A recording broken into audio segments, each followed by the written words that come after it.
سر آپ مجھے تھوڑا as some one who has an exchange آپ تھوڑا آڈینس کو بتائیں گے, سمجھائیں گے کہ why dollars are not an investment. دیکھیے, ایک تو جو ڈالر ہے, جب سے یہ کمپین چلی ہے انلیگل ایکسچینجز کے خلاف, تو یہ بھی دیکھنے میں آیا کہ جو فیک کرنسی ہے وہ بہت زیادہ لوگوں نے چلائی ہے. جب آپ موبائل منی چینجر سے لے رہے ہوتے ہیں تو اس میں یہ وہ ہے. دوسرا آپ نے دیکھا 350 سے ناؤ 285. اور تیسری اہم بات یہ ہے کہ اگر گورنمنٹ سپورٹ نہ کرے ایکسپورٹرز کو, کیونکہ آپ نے پڑھا ہوگا کہ اسٹیٹ بینک نے $9 بلین خریدے ہیں اوپن مارکیٹ آپریشن سے یا انٹر بینک سے, تو وہ support the export and to support the overseas Pakistani. کیونکہ ایک اسکول آف تھاٹ یہ ہے کہ جی اگر ہم نے ریٹ کم کیا تو ہمارا ایکسپورٹر نیچے آ جائے گا, ہمارا ریمیٹنس نیچے آ جائے گا.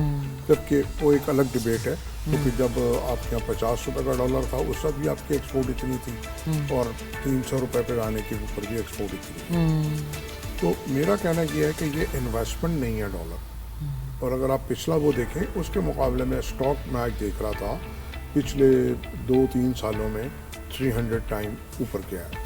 اور یہ جو اسٹاک اوپر گیا ہے یہ کوئی ہوا میں نہیں ہے, اس کے فنڈامنٹلز ہیں, کمپنیز کھڑی ہوئی ہیں اس کے پیچھے. اور اگر آپ پرسنٹیج وائز دیکھیں, پاکستان میں 1% لوگ بھی جو ہے نا انویسٹ, شاید 3-3.5 لاکھ اکاؤنٹ ہے ٹوٹل اسٹاک میں لوگوں کے.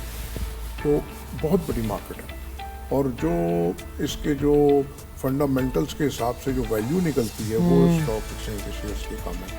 لیکن میں یہ کہتا ہوں کہ آپ کی جو انویسٹمنٹ ہے نا اسٹاک میں, وہ لاسٹ ریزورٹ ہونا چاہیے.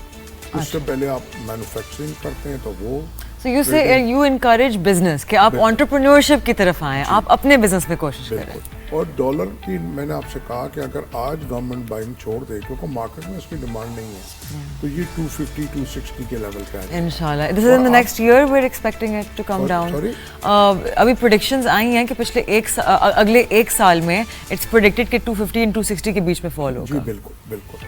اگر گورنمنٹ یہ بات بھی اس کو سپورٹ کرنا چھوڑ دے تو یہ کافی تیزی سے نیچے آئے گا. کیونکہ سب سے پہلے تو ہم کو بزنس کی طرف جانا ہے. جو بھی پوری دنیا ہے وہ بزنس کے اوپر, مینوفیکچرنگ پہ, ٹریڈنگ پہ, انٹرپرینورشپ کے اوپر چلتی ہے.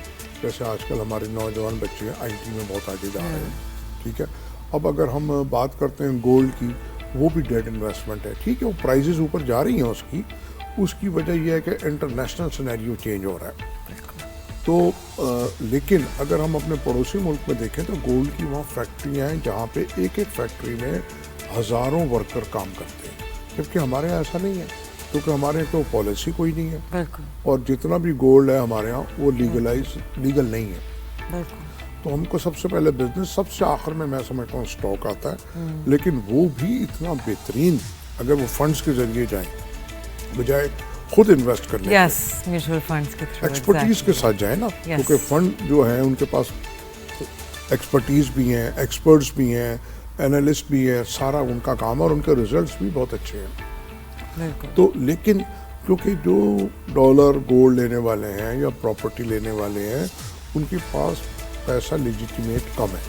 یہ بھی وجہ ہے. بالکل, بیکاز اسٹاک مارکیٹ میں تو آپ انٹر ہی نہیں ہو سکتے پیپر ٹریل کے بغیر, بینک کے ذریعے ہوتا ہے سارا. تو ہم کو یہ بھی چاہیے کہ اپنے جو ہمارے جو رولز ہیں ان کو بھی کوئی دوبارہ ری وزٹ کرے اور انسینٹمائز اس طرح اور KYC تھوڑی آسان کریں.